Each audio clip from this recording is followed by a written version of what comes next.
भारत तो बड़ा अद्भुत है। भारत हमारे और आपके बड़े पुण्य हैं कि हम भारत में पैदा हुए हैं। देव यज्ञ कीजिए, रोज ब्रह्म यज्ञ कीजिए। तीसरा है अतिथि यज्ञ। दरवाजे पर कोई आया है तो उसको भूखा नहीं जाने दीजिए। रोज कहता हूं, आवे अतिथि द्वार पर करो सकल सम्मान, ना जाने किस भेष में मिल जावे भगवान। अन्नपूर्णा उतना ही आपके घर में रहेगी जितना बाहर के लोगों को आप जमाते रहोगे। सुबह घर से बाहर निकल के जाते हो, कुछ बिस्किट के पैकेट, खुद मत खाओ, ये बिस्किट खाने में फायदा नहीं करता। फिर कुतरे बुतरे बाहर मिलते हैं, सुबह आप घूमने को जाते हैं, उन्हें दे दबा के आ जाओ।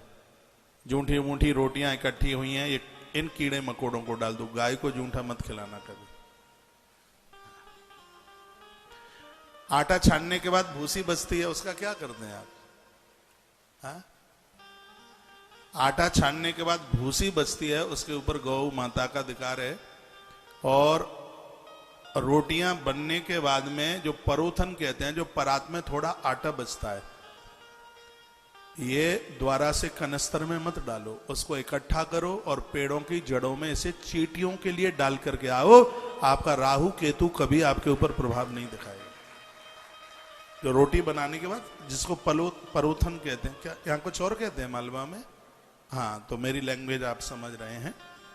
उसको आप उसमें मत डालो, तो उसको आप इकट्ठा कर लो। उसको पीपल, बट, पाखर, इनकी जड़ों में चींटियां बहुत होती हैं, तो वहां डाल दीजिएगा। तो एक बात मैं और निवेदन करूंगा, पितर प्रसन्न होंगे। रोटियां आपकी घर में जितनी बनी है उसमें से ठीक बीच में से एक रोटी निकाल लीजिए।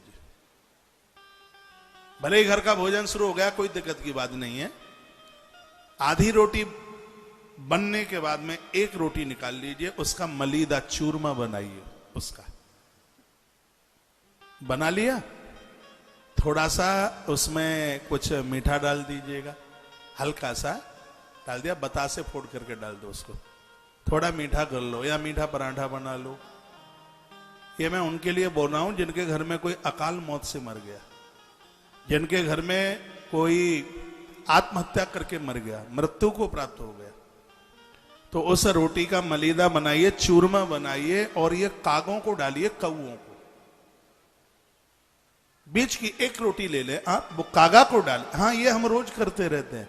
मैं यहां हूं तो भी ये सेवा चल रही है, ये सेवाएं बंद नहीं हुई है। पता नहीं आप जन्मपत्री के भरोसे जीवन जी रहे हैं। साहब जन्मपत्री दिखाने में लगे हैं। अरे अपने भाग्य के कपाट अपने कर्मों के द्वारा खोलो। देखो ये कौओं को ये आटा गूंथ करके रोटी का चूरमा बना। ऐसा नहीं है कि यहां से बस बातें कही जा रही है, हम नहीं करते हैं, खुद करते हैं। इससे पितर प्रसन्न होते हैं। जो कौओं को डालता है उनकी मौत नहीं बिगड़ती, मृत्यु नहीं बिगड़ती। ये पूर्वजों का संदेशा बताता है कागा, कौआ।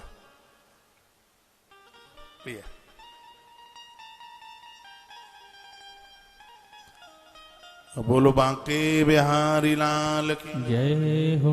श्री हनुमान जी महाराज की जय हो।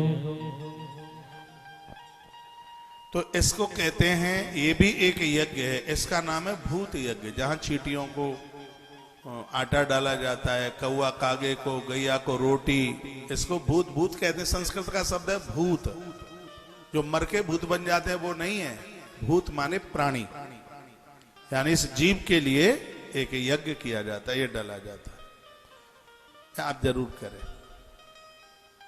एक अतिथि यज्ञ, दरवाजे पर आए हुए लोगों को जिमाएं, इंतजार करें कोई बाहर के लोग आए, उनको आप जिमाएं। और एक है पितृ यज्ञ, जिसमें तर्पण किया जाता है, जिसमें वृद्धों की सेवा की जाती है, जिसमें बूढ़ों के चरण छू करके आचमन लिया जाता है, उनके कपड़े लत्ते, पूरा वृद्धों का ध्यान रखा जाता है। मुझे युवा बड़े अच्छे लगते हैं, लेकिन युवाओं से भी मुझे बूढ़े और ज्यादा अच्छे लगते हैं, क्योंकि शंकर पार्वती है ये। इनका आशीर्वाद बड़ा प्रभावशाली है।